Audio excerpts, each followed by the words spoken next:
J'ai regardé Flashback, back to the days when the nights were young. Flashback, back when we could do no wrong. Désolé.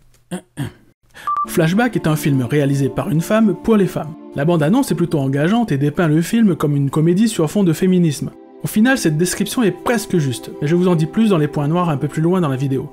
Le film est assez plaisant à suivre et certaines blagues fonctionnent plutôt bien, surtout celles qui sont anachroniques. En tout cas, ce sont celles que j'ai préférées. Le gros point fort du film est sans aucun doute ses décors et recréations des différentes époques dans lesquelles l'héroïne voyage. On sent que le film a eu quelques moyens pour le faire correctement et il le fait plus que bien. J'avais peur que le film soit un peu lourdingue dans sa dimension féministe et qu'il nous dépeigne une version manichéenne des relations hommes-femmes. Et malheureusement, c'est en partie le cas. La plupart des hommes du film sont soit des machos, soit des idiots, soit battent leurs femmes, bref, c'est un poil réducteur. On sent que le scénario ne veut quand même pas être trop manichéen et joue un peu à l'équilibriste avec tout ça sans vraiment y arriver, ce qui rend l'histoire un poil brinque-ballant. Déjà dans son ton qui est trop hybride, on n'est pas totalement dans un film sérieux, mais on n'est pas totalement dans une comédie non plus. Ce qui se comprend parce que parler d'exécution, d'immolation par le feu ou de viol en faisant des blagues tralala soin, ça la fout mal quoi.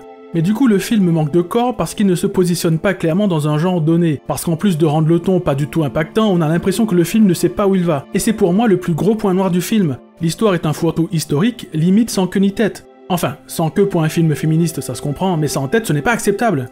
Sauf si c'est une tête de On dirait que les créateurs voulaient montrer des leaders féminins qui ont marqué l'histoire pour leur combat pour les droits des femmes face à des hommes butés qui les considéraient comme leur propriété, mais qui n'ont pas su comment agencer tout ce bordel de manière cohérente dans la progression du personnage principal. Du coup, ils ont tout bourré au chausse-pied dans le scénario en espérant que personne ne le verrait. Et c'est dommage, parce qu'avoir en héroïne une femme que le féminisme fait doucement chier, et qui va évoluer par la suite, c'est un super concept. Mais il me manquait quelque chose de plus progressif et cohérent dans son changement de point de vue sur le féminisme, avec des scènes bien plus profondes et plus fortes émotionnellement parlant, pour que je me connecte sincèrement à l'héroïne. Parce que malheureusement, ce film manque d'émotion, et les rares scènes émotionnelles de l'histoire de la protagoniste qui pourraient nous connecter à elle, sont expédiées et manquent totalement de puissance. C'est vraiment dommage, parce qu'avec un peu plus de construction, d'émotion, saupoudré de l'humour présent dans le scénario, ce film aurait pu être top de chez top.